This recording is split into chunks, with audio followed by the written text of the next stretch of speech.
Hello everyone, and welcome to the GTAC Tech Talk webinar on Federation Configuration in Security Center.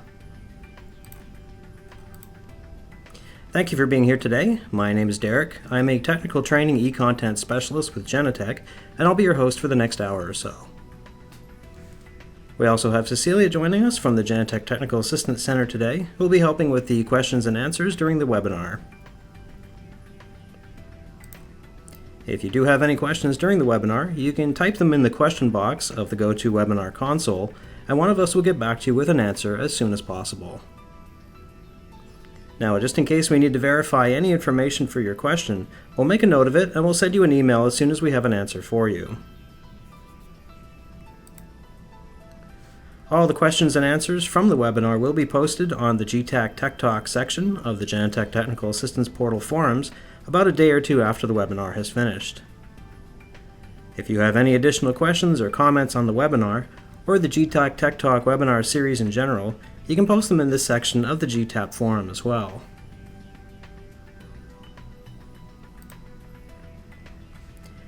Now, like always, the webinar is being recorded, and all the webinar videos can be found on the GTAP by going to the Resources section, and then go to Videos over here. And then it should be on the GTAC Tech Talk section by default, but if not, you can just click on that right there. And there are actually two ways you can watch these videos on the GTAP. So you can either stream them in a browser window by clicking on this icon right here, or you can download a zipped Windows media file by clicking on this second icon here, and that makes it easier to share with your colleagues as well. Now, one other way you can watch this video and other GTAC Tech Talk videos, how-to videos, and we've got some operator training videos on there as well, is the new Genetec training channel on YouTube. So all the previous videos from the GTAP have been uploaded to the channel, which can be accessed from your desktop PC or even your mobile device. So please check it out. Just search for Genetec training on YouTube.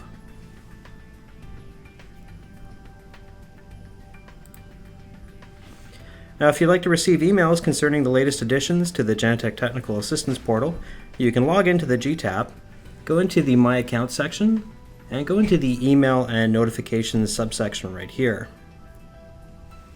From the Notifications section below, you can check the boxes of the subjects you're interested in, and you can also select how often you'd like to receive an email when there's been additions to one of these sections. Now, if you want to put a checkbox next to a subject, you're going to have to set the frequency to daily or weekly. If you have it set to never, then the options below here will be grayed out. And of course, if you do make any changes, don't forget to hit the submit button on the bottom to make any to save the changes that you made there.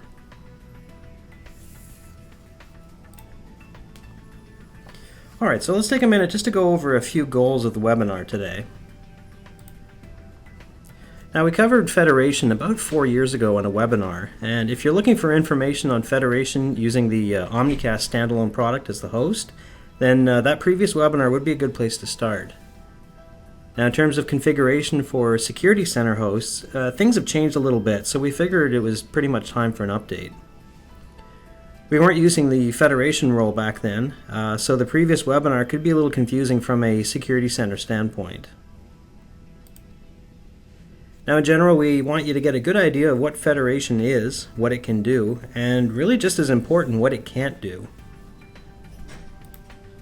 Of course, we want you to be able to configure a Security Center Federation host after the webinar, but we also want to give you some advanced features that you might want to use down the road if you have a larger group of systems to federate. Now, this is the real world, so things don't always go the way we want them to, so we also wanted to let you in on a few common problems that we hear about, and some possible solutions to those problems as well. Now, looking at the agenda for the webinar, we're going to start with the introduction, where we're going to talk about the uses of Federation, and we'll go over the licensing of it as well. Next, we'll move on to federating an Omnicast system, and look at how the video travels over the system, as well as how to configure the role. We'll take a look at some similar subjects for setting up a Security Center to Security Center Federation after that. and move on to take a look at some advanced configuration, such as creating role groups for larger systems. At the end, as we mentioned, we're going to finish off the webinar with the troubleshooting tips that I just previously mentioned in the goals there. Now, one new thing we've added in the last little bit to the GTAC Tech Talk webinars is we put a little sidebar here for navigation. So if you do need to go back and watch the video again, if there's a specific subject you want to review, you don't have to sit through the whole 45 minutes to an hour of the webinar. You can just take a look on the side while you're going through it, and this marker will change depending on which subject we're actually in. So this is a good, easy way to find a specific subject if you want to watch the video again.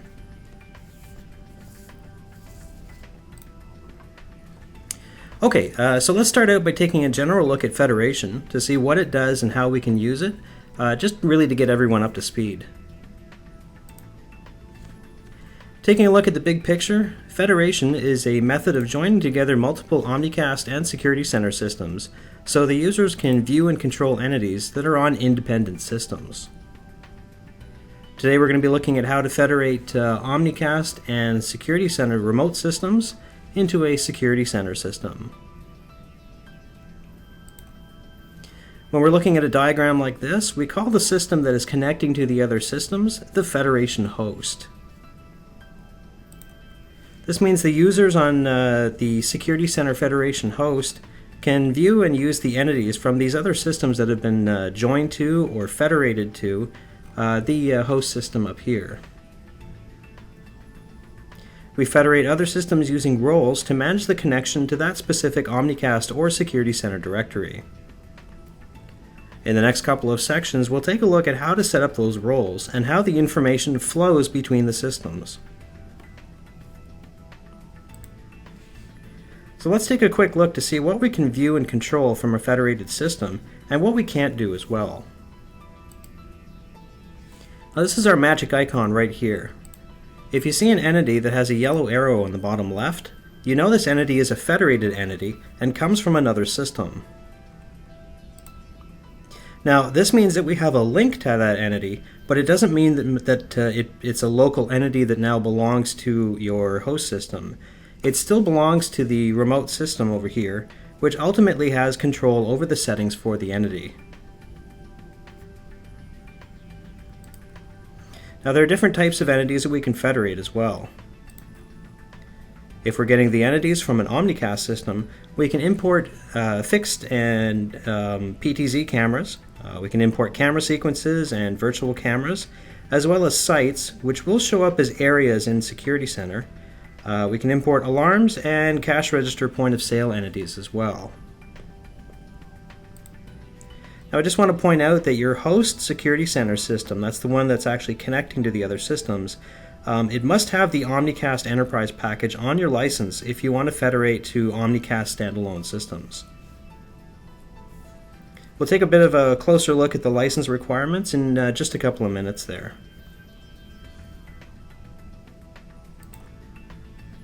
If we federate another Security Center system into our host, you can see we've got a lot more entities here. We can import the fixed and dome camera entities, as well as camera sequences. We can import areas, alarms, and cash register entities as well, but we also have the option of importing access control entities. So on the access control side, we can import doors, we can import elevators, card holders and credentials, and other entities here as well. Now, once again, we do need to make sure that we have the license components to back this up. To see the video components, we'll need an Omnicast package, and we'll need the Synergist package for the access control components. Now, there are a few other entities we can federate as well, such as zones and intrusion detection units.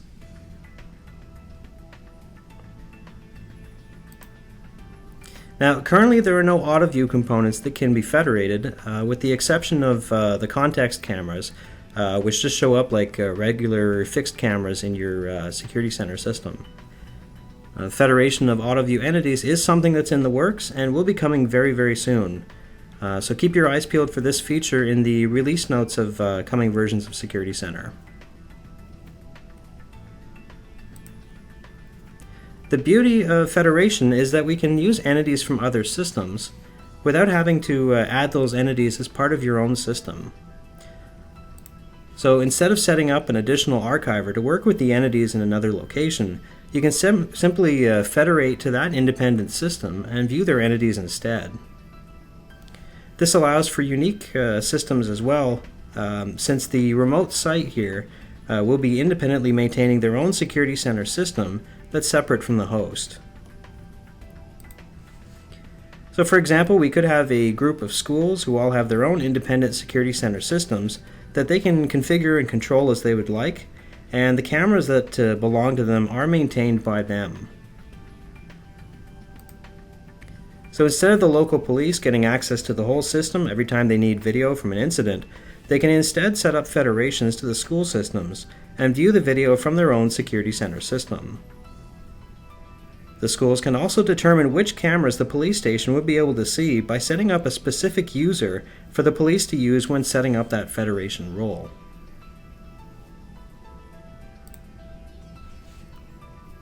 Alright, so what can we do with federated entities and what can't we do? A good general rule is that you can do most operation or control tasks with a federated entity, but you're unable to make any configuration changes. Now there are exceptions to that rule, which we'll take a look at in a few minutes. So for the video side, we're able to view live and playback video from a federated camera and control the PTZ movement as well. We are unable to lock the PTZ, however. Now while viewing either live or playback video, we can add a bookmark, stop or start recording, and we can export video as well. The recorded video and the bookmarks are stored on the remote system, the system the camera belongs to basically, and not the Federation host which is importing the entity. The exported video is saved on the local security desk workstation that requested it, or whatever local path is specified in the export process. Now if you're using virtual cameras from an Omnicast system, you can switch cameras on the CCTV matrix from the federated entity. As well, when you're using a camera sequence, you can view the sequence from both types of systems, but only a camera sequence from a Security Center federated system can be started and stopped, and unpacked and packed. A camera sequence from a federated Omnicast system is considered as a single camera, and the starting and stopping of the sequence is done from the remote side. This limits the packing and unpacking as well. Now on the access control side of things, we can lock or unlock federated doors, we can arm or disarm intrusion detection areas, and we can arm or disarm federated zones as well. Now that's a lot that we can do. Now let's consider a few restrictions for federated entities. As we mentioned, in general you won't have access to the properties for an entity. Looking at an Omnicast federated camera, we don't have any way of changing the video quality or recording schedule. We just have the visual tracking tab that we can set, and we can view the time zone as well. Now even though we do see the name and description here, we're not able to change those attributes.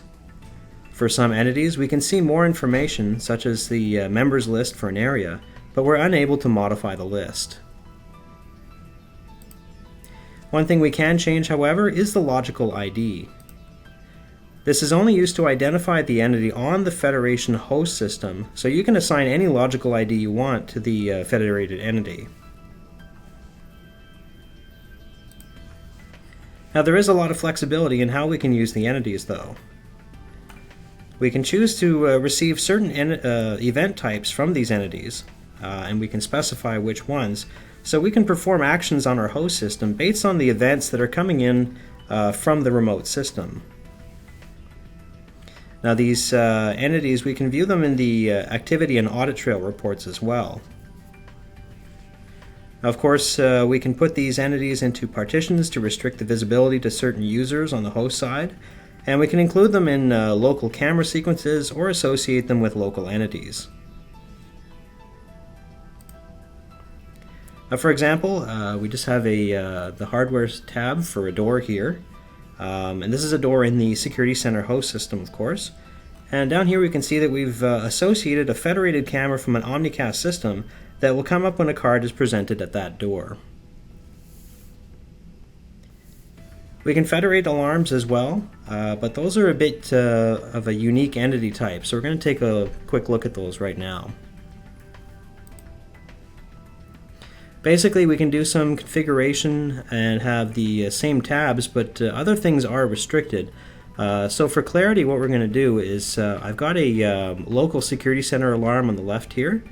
We've got a federated remote security center alarm in the middle, and a federated Omnicast alarm here on the right, as there are some differences between them. You won't see the same thing between a security center and Omnicast federation.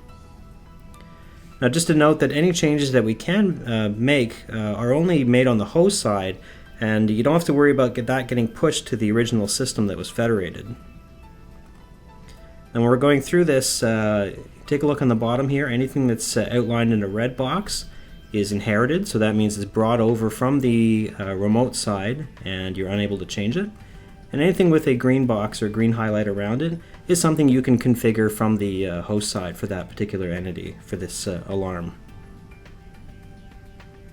So we're going to take a look at the Properties tab first here. Now the priority settings takes the value from the federated alarm if it's a security center system. But for Omnicast there's a difference, and the value is not sent over, and you can assign it on the host system. Next, the recipients list is something that is not sent over, since the users and user groups would be different, and this will need to be configured on the federation host. Finally, we have the attached entities, which are the federated entities that have been defined on the remote system and cannot be modified on the host. Generally, a good rule of thumb is if you see the controls grayed out on the bottom here, like for the attached entities, we don't have the add an entity button here, it's grayed out. That generally is a good indication that it's an inherited feature and can't be modified.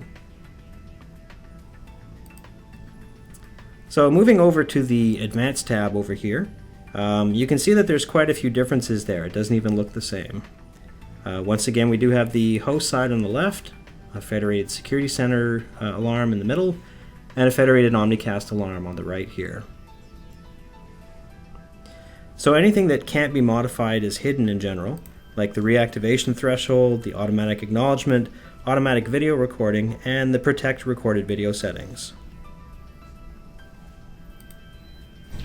The alarm procedure will take the one that has been defined if the alarm has been federated from another security center system, and that cannot be modified.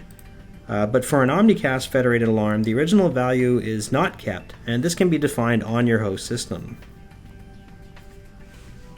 Now, since schedule entities are not federated, the schedule selector is not shown and that can't be changed, but it will adhere to the schedule that has been set for it on the remote system. The create an incident on acknowledgement and video display option settings can be configured on the host system for the alarm, but the changes are independent of the remote system, and as I mentioned, nothing gets pushed back, so don't worry about that getting modified on the original alarm. Alright, the last thing I want to briefly mention before moving on to the actual federation configuration is about licensing. I mentioned previously about the product requirements, if you're going to be federating video or access control, but there are a couple other parts to consider as well. There are two kinds of licenses that you can add to your system, and they're separate for each type of system you'll be federating, either Security Center or Omnicast. If you're going to be adding a small federated site with less than 20 entities, there's a separate part to handle that.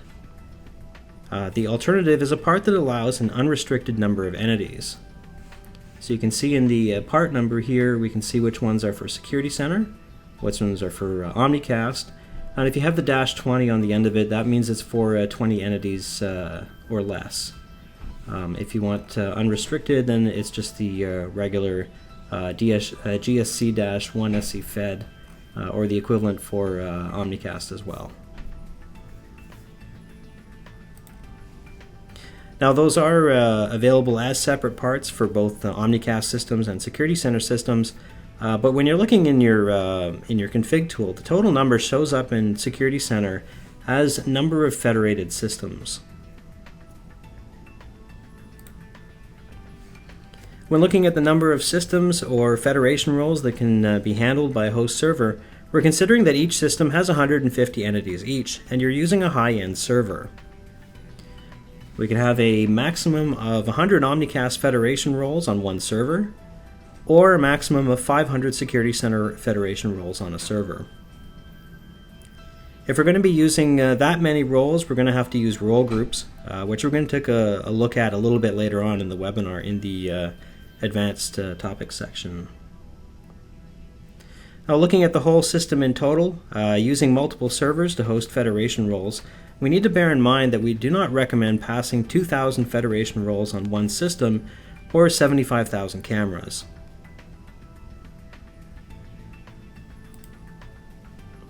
Just one last point on the licensing aspect. You don't need to worry about the versions. If you have Security Center Federation licenses, you can bring in any version from Security Center 4.0 or later. For the Omnicast licenses, the federated systems will have to be on a release of version 4, but you can find the exact supported versions from the Security Center release notes. So this is for the latest release of Security Center 5.2. We can federate Omnicast 4.6, 4.7, and 4.8.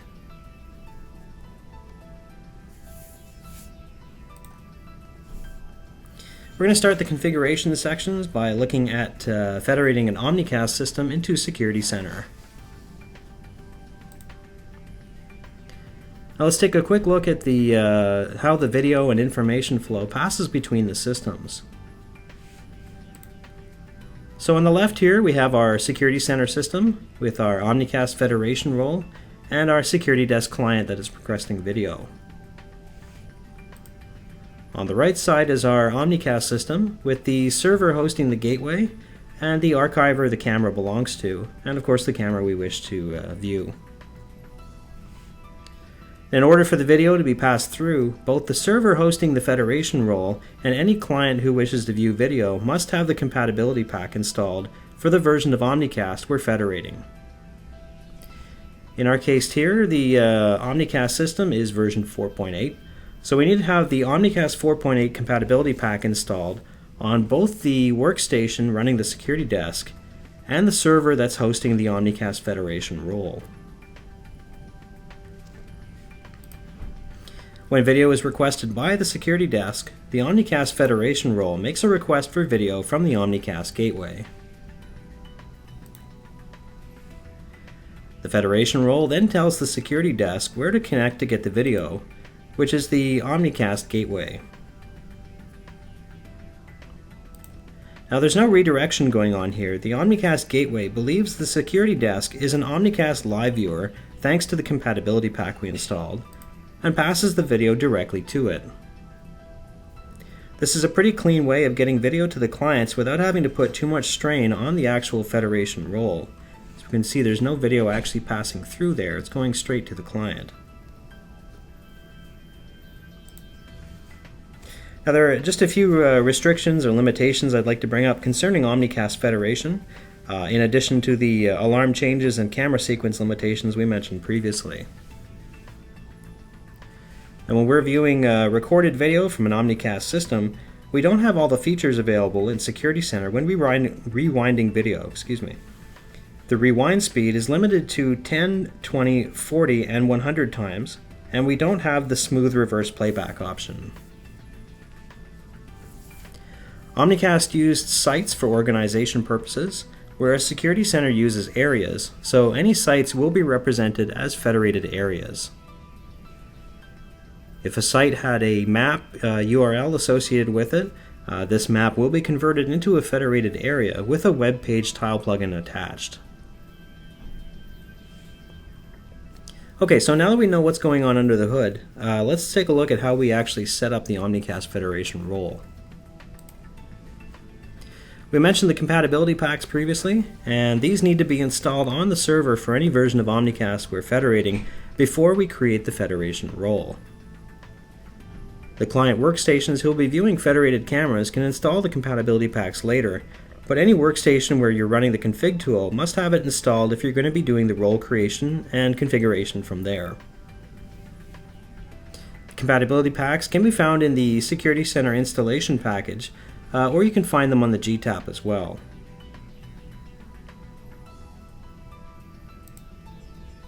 The Omnicast Federation role takes care of setting up the communication between the Security Desk clients and the Omnicast system, so all we really need to do is set up the role and run it on a server. So just go to the System task, go into the Role view, and hit the Add an Entity button on the bottom. Choose the Omnicast Federation role, and the role creation window will pop up. We'll just take a closer look at that. So we just need to choose the server the role will be running on first, and then we have to specify the information about the Omnicast system that we'll be federating. Next, we need to specify the server the gateway is running on, the directory server here. Now, the username and password field are the credentials being used to log into the Omnicast system, so this should be a user that has been created on the remote side. It's not a local user. Now, if you don't want every entity available to be visible to the Federation host, you can set up a user on the Omnicast side to only view a certain site and place the specific entities you wish to federate into that site. Now, below the credentials is where we select the version of Omnicast that's running on the remote system. If the drop-down box here is empty, you'll need to install the compatibility pack for that specific version for the machine that you're on the machine that you're on for the version of Omnicast that you're federating. In this case, I've actually installed all 3 compatibility packs, so I have all the options available. Now, the last thing we want to set up are the events that we want to see coming through from the federated system. So this helps if you want to set up event or actions based on the events generated from the federated entities, or if you want to monitor the events coming in from these entities in the security desk.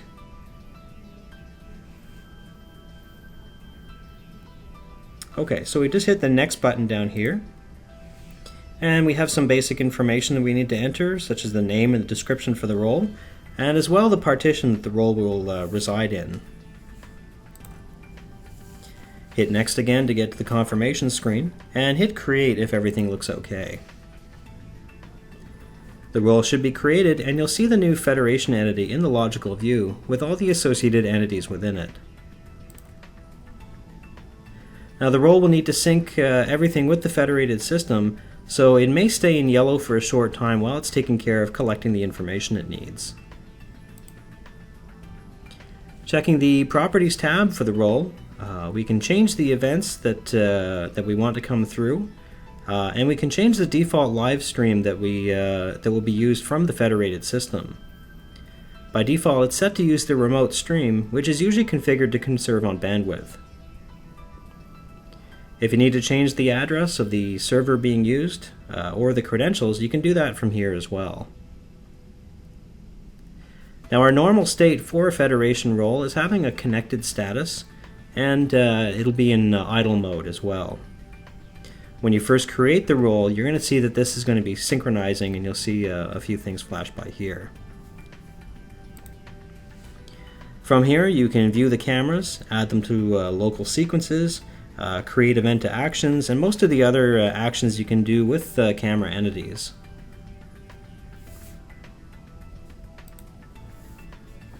Alright, now that we know how to set up a basic Omnicast Federation role, let's take a look at the Security Center Federation role. Now, once again, before we go leaping into role creation, let's see how the data flows between the 2 Security Center systems. On our left, once again, here is our Security Center system that is the Federation host. and with a client who's requesting video. On the right side is the Security Center system that we're federating to, and has a camera that we want to view on the host side. Now, the first thing we see is the command and control request going through. This goes from the security desk to the media router on the host side, which passes the information through to the media router on the federated side. The media router on the federated side responds, and the two media routers set up the redirectors for the client to use to get through to the archiver. The security desk is sent the information on how to connect and sends a video request command through the redirectors to the archiver on the federated side. The archiver sends the UDP video stream back along the same path to the client on the Federation host side.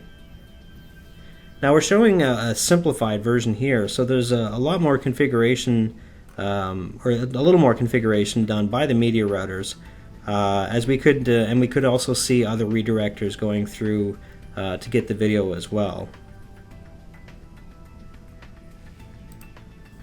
Setting up the Security Center Federation role is very similar to the Omnicast Federation role, where we just need to create the role from the role view of the system task.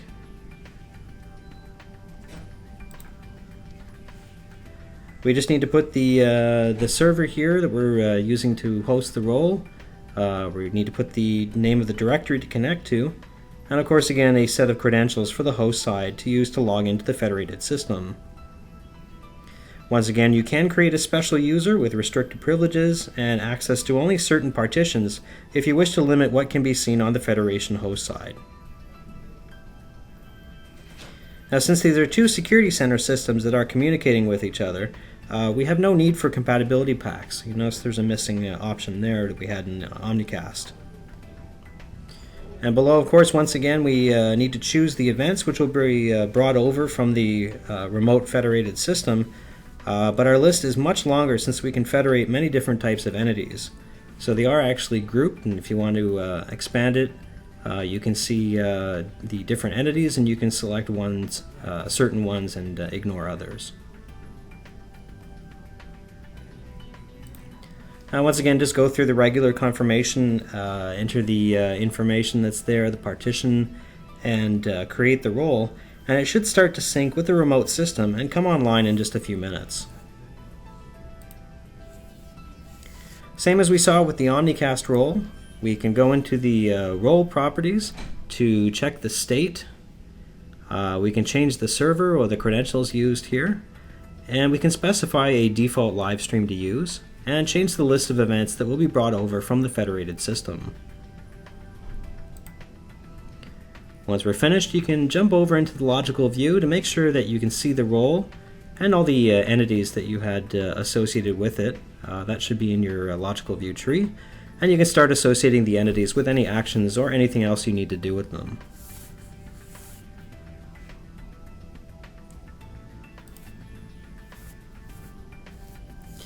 Okay, we're going to move on to some advanced configuration using role groups now. Role groups are used when we want to use many federated systems connected to one Security Center Federation host server. If we have too many Federation roles, it may overload the process that's handling them. Each role group is handled by its own process, so creating more role groups is a good way of taking the strain off of one role group. Now, how many groups you need will depend on the type of federation that you're doing, either Omnicast or Security Center, the number of federated systems you're connecting to, and what kind of hardware you have on the server. Now, as we mentioned when talking about the licensing, we're assuming that each federated system has approximately 150 cameras. Now, let's take a quick look at how many federated systems can be handled by a single server using role groups. So if we have one single role group on a server, which is the default configuration, we can handle 40 Omnicast Federation roles, or 100 Security Center Federation roles. If we start to create multiple role groups, the capacity of the server goes up, and we can handle more Federation roles. On a high-end server, which you can find the specs for in the System Requirements document on the GTAP, we can handle up to 100 Omnicast Federation roles, or 500 Security Center Federation roles.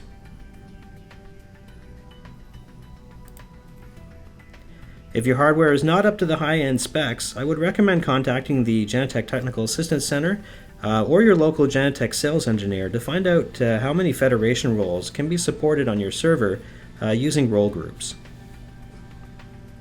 When you're breaking up your roles to run on multiple role groups, it would be best to keep the load balanced between each role group so the processes are all running at the same strength.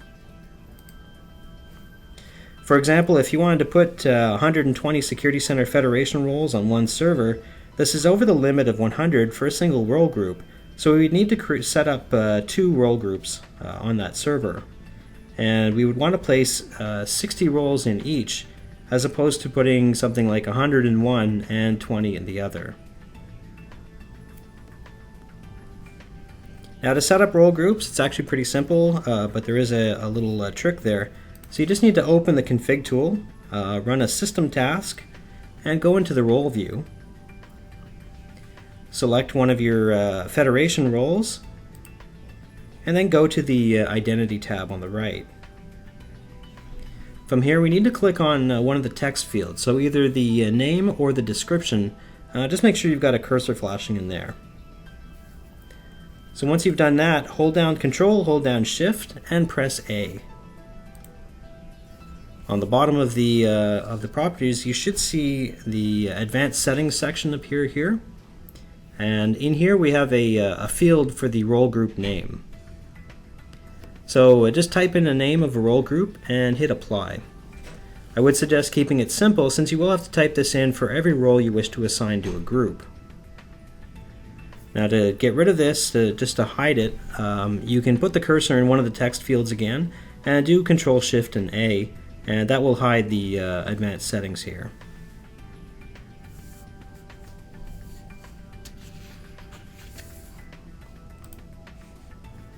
Alright, let's take a look at a few troubleshooting tips that might help you if you run into any Federation problems. The first problem I'd like to discuss is when a video stream sometimes takes some time to load when requesting it from an Omnicast system. Now in a case like this, you might notice that the video stream takes longer to load for the initial stream, and others will come up right away, so it's a bit of an odd behavior. Now if this is the first stream that you're requesting from a particular Federation system, this is actually normal behavior. When the video stream is requested by the security desk client, the compatibility pack is passing the credentials to use to log on to the Omnicast gateway. Now it's still restricted in what it can do, but it's basically trying to log in like a client and goes through the normal checks that any client would. This does add a little bit to the load time for the video stream, as can be expected. Now this begs the question, however, as to why the other streams come up faster. Well, the answer is that this is a persistent connection. This logon is a persistent connection which lasts for 15 minutes. So basically any streams that are connecting after that initial connection within 15 minutes will already have been cleared by the first connection going through the credential check. If you stop viewing video for more than 15 minutes, you should see the slight delay again, as it's going to have to log back in.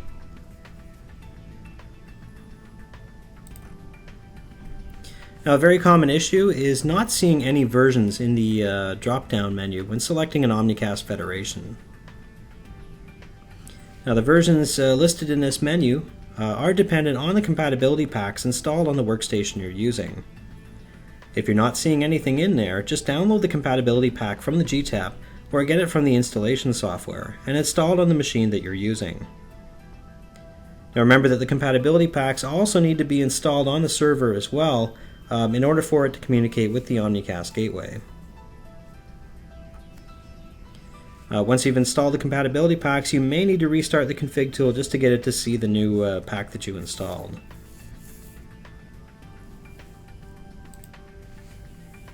Alright, another problem you might run into is if the role is not syncing with the entities on the other system, or if the role is offline. Now the resolution can usually be found in the properties. These are both screenshots of the properties of a role here. So take a look under the status to see if there's a message, and you may have an option to run diagnostics as well. So if you see a message that says connection failed, check the server address to make sure it still matches with the server that you're federating. This may have been changed on the remote side and the federation was not modified to match it. You may also see a message saying invalid credentials, in which case you should verify that the username has not been changed on the role and that the user and password are still valid on the remote federated system. If you have any cameras being displayed in tiles, they may continue to function as the video request has already been established, similar to a disconnection of the security desk. Another thing to consider are any firewalls or network address translation that's in place, and make sure the remote server can be pinged and reached from the Federation host. You may have to set up a public IP address on the server or unblock any ports in use between the two systems on any firewalls in place. The default ports used by Security Center when viewing Omnicast federated cameras are UDP ports 1024 to 2048. If you need more information on other ports, please take a look at Knowledge Base article number 660 on the GTAP for more information on the ports that need to be opened.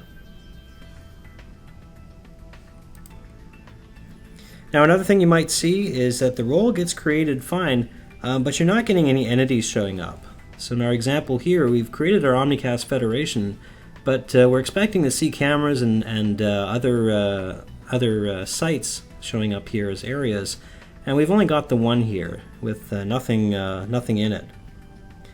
Now for this kind of problem, you probably need to take a look at the federated system. So if you're not using the admin account, there's a good chance that the account in use does not have access to those entities. So in an Omnicast system, make sure the user can see the sites that the entities are in, and on a Security Center system, you'll need to check the partitions that the user is an accepted user for. So in our case here, we can see this is what we wanted to see, but the user that we have set up to log in for our Omnicast Federation role only has permissions here for the Fed entities site. That's the only one checked. The other buildings are not checked. The whole system's not checked. So we're not going to see any of this information here showing up. A good way to check this is to try to log onto the local live viewer or security desk on the federated system with the user that you've got set up in the federation role. From the logical view, this is going to show you what entities the user can see and what will end up being federated and shown on the other side.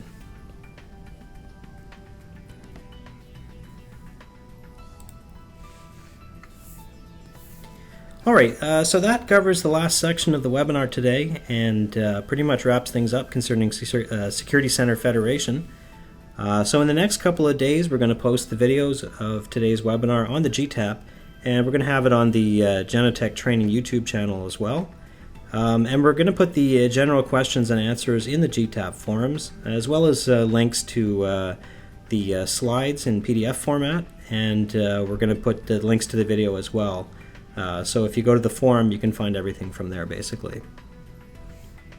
Now, in case you do have any other questions for us concerning this webinar, if you've watched a previous video and you have a question on it, you can post those in the GTAP forum as well.